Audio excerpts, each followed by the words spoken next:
मी D Bansode आणि आपण पाहत आहात सक्रिय न्यूज। सार्वजनिक जीवनामध्ये वावरत असताना काही आपल्याला अनुभव येतात, काही इतरांना आलेले अनुभव आपल्याला माहिती होतात आणि त्याच्या बातम्याही बनतात आणि इश्यूही बनतात। असाच काहीसा प्रसंग मला स्वतःला जो आलेला आहे तो आपल्यासमोर यासाठी मांडायचा की मुद्दा किंवा वर बघता त्याचं एवढं गांभीर्य जरी आपण लक्षात नाही घेतलं तरी तो मुद्दा किती अगदी विचित्र परिणाम देऊन जाऊ शकतो भविष्यामध्ये, याच्यासाठी या गोष्टी सर्वांना अवगत झाल्या पाहिजेत। दिनांक 12 डिसेंबर 2025 म्हणजे मागच्या 3 दिवसापूर्वी नेहमीप्रमाणे मी घरी असताना एक टेक्स्ट मेसेज आला आणि तो टेक्स्ट मेसेज पाहिल्यानंतर लक्षात आलं की तो ई चलन आहे आणि ई चलन पाठवल्याचा तो मेसेज होता। त्याच्यामध्ये ई चलन ओपन करण्यासाठी लिंकही देण्यात आलेली होती। ज्यावेळेस ती लिंक मी ओपन केली आणि ते चलन पाहिलं त्यावेळेस ते चलन होतं की माझी जी दुचाकी आहे मोटरसायकल, त्या मोटरसायकलच्या नंबरवर 500 रुपयाचा दंड मला आकारण्यात आलेला होता। तर आता कारण काय होतं तर त्याच्यामध्ये डिस्क्रिप्शनमध्ये लिहिलेलं आहे fail to produce licence, driving licence, म्हणजे तुमच्याकडे लायसन नाही, विना लायसनची तुम्ही गाडी चालवता म्हणून तुमच्या मोटरसायकलच्या नंबरवर हा फाईन आहे। ठीक आहे, मग मी विचार केला की आपण तर म्हणजे आपल्याला कुठल्या ट्रॅफिक कर्मचाऱ्याने अडवलेलं नाही, कुठं काही लायसन मागितलं नाही आणि मग हा चलन किंवा हे दंड आपल्याला कसा आकारण्यात आला। मात्र ते चलन मी नीट पाहिलं, नाव माझं, गाडी नंबरही माझाच, मात्र त्याच्यामध्ये इमेजेसचं एक ऑप्शन असतं।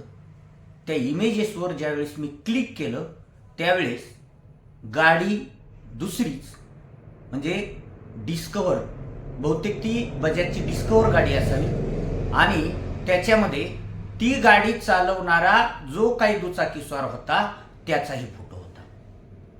मग मी पाहिल्यानंतर विचार केला की ही गाडी आपली नाही, हा फोटो अन्य कुणाचाच आहे, आपण तर गाडी कुणाला म्हणजे चालवायला किंवा वापरायला दिलेली नाही, मग आपल्याला हा नंबरवर किंवा माझ्या मोटरसायकलच्या नंबरवर हा दंड का? ज्यावेळेस त्या गाडीची नंबर प्लेट पाहिली, आता मी या आपल्या याच्यामध्ये मी दाखवणार आहे ती गाडी ही आणि तो गाडी चालवणार आहे, ज्यावेळेस नंबर पाहिला त्यावेळेस सेम माझ्या मोटरसायकलचा जो नंबर आहे MH 44 N 1928, अगदी त्याच नंबरची नंबर प्लेट त्या मोटरसायकलला आणि त्या मोटरसायकलच्या नंबर प्लेटवरून माझ्या जे ऑथेंटिक रजिस्ट्रेशन आहे, माझ्या म्हणजे नावावर जी गाडी,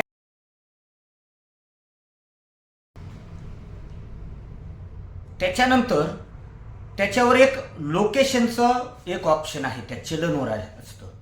ते लोकेशन ज्यावेळेस ट्रेस केलं त्यावेळेस सोलापूर जिल्ह्यामध्ये मंद्रुप अशा प्रकारचं काहीतरी एक गाव आहे, म्हणजे कर्नाटक आणि महाराष्ट्राच्या बाँड्रीवर हे ठिकाण आहे।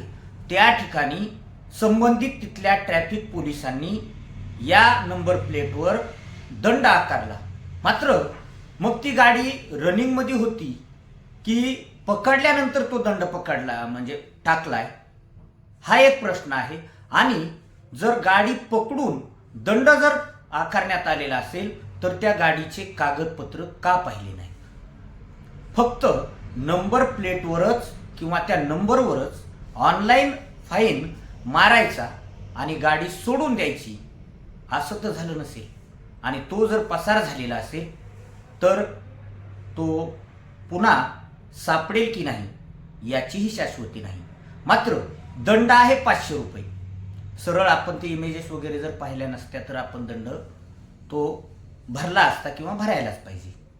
मात्र ज्यावेळेस त्या इमेजेस पाहिल्या त्यावेळेस दंडाची रक्कम जरी 500 रुपये असली तरी भविष्यामध्ये ही जी घटना दंडाची झालेली आहे त्याच्यापेक्षा वेगळ्या काही घटना घडू शकतात। न जाणो त्या गाडीने काही अपघात केला किंवा एखाद्या अवैध याच्यामध्ये ती गाडी जर वापरली आणि नंतर पोलिसांनी पकडली आणि त्या नंबरवरून मालकाचा जर ट्रेस घेण्याचा प्रयत्न केला तर ऑथेंटिक हा नंबर माझ्या मेलशी आणि मोबाईल नंबरशी अटॅच आहे आणि म्हणून आणि RC बुक त्याच नावाने माझ्याच नावाने आहे, नंबर सेम आहे। त्याच्यामुळं अशा प्रकारचे जे डुप्लिकेट नंबर प्लेट लावून फिरतायत ते सर्वसामान्य माणसांना मोठ्या प्रमाणावर अडचणीत आणण्याचं काम करतायत। त्या चलनमधून त्या मोटरसायकलचा फ्रंट व्ह्यू, बॅक व्ह्यू आणि तो चालवणाऱ्याचेही फोटो मी त्याचे प्रिंट काढलेत आणि केजच्या पोलीस स्टेशनला एक तक्रार अर्ज दिलेला आहे। भविष्यामध्ये जर त्या आणि हा नंबर प्लेट डुप्लिकेट वापरतोय याचा अर्थ एकतर ती गाडी चोरीची असावी किंवा तो व्यक्ती तरी कुठल्या तरी म्हणजे इल्लीगल काम करणारा असावा। काल्पनिक नंबर टाकला त्यांनी, मात्र तो माझ्या गाडीशी अगदी मॅच झाला आणि म्हणून जे काही RTO ऑफिसला डाटा असतो तो नंबर कुणाच्या नावावर आहे तर त्याचं रजिस्ट्रेशन माझ्या नावावर आहे आणि म्हणून तो फाईन मला आलेला आहे। मग अशी ही एक घटना आहे, अशा कित्येक गाड्या डुप्लिकेट नंबर प्लेटच्या असाव्यात आणि अशा प्रकारे हे अवैध कामं करत असावेत असं म्हणायला आता हरकत नाही। सोलापूरमध्ये पडलेला दंड हा आपल्या बीड जिल्ह्यामधील केजमध्ये येऊन त्या व्यक्तीला त्याच्या नावावर पडतो आणि ती नंबर प्लेट सेम अगदी त्याच नंबरची तो वापरतो। ही गोष्ट गांभीर्याने घेण्याची गरज आहे आणि म्हणून सोलापूर पोलिसांनीही ज्यावेळेस ती गाडी पकडली त्यावेळेस ते कागदपत्र पाहायला पाहिजे होते, मात्र तसं झालेलं नसावं आणि म्हणून अशा प्रकारच्या घटना या घडलेल्या आहेत। म्हणून सोलापूर पोलिसांशीही पत्रव्यवहार मी करणार आहे, त्यांनाही तक्रार अर्ज देणार आहे। मात्र अशा प्रकारच्या डुप्लिकेट नंबरच्या म्हणण्यापेक्षा नंबर प्लेट आहे ऑथेंटिक गाडीची लावून दुसरे जर वापरत असतील तर हे लवकरात लवकर जेरबंद झाले पाहिजेत आणि त्यांच्यावर कडक आणि तात्काळ कारवाई व्हायला पाहिजे।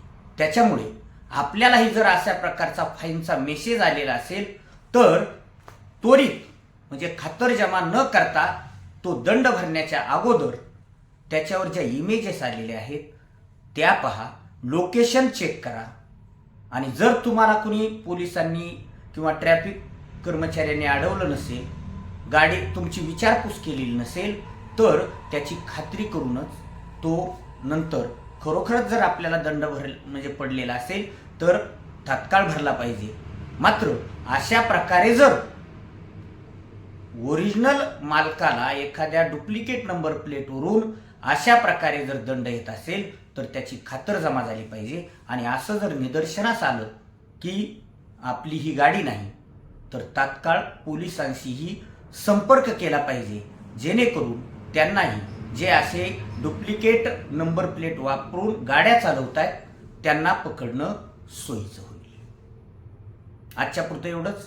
सक्रिय न्यूजला सबस्क्राईब केलेलं नसेल तर लागलीच सबस्क्राईब करा, शेअर आणि लाईक करायलाही विसरू नका। धन्यवाद।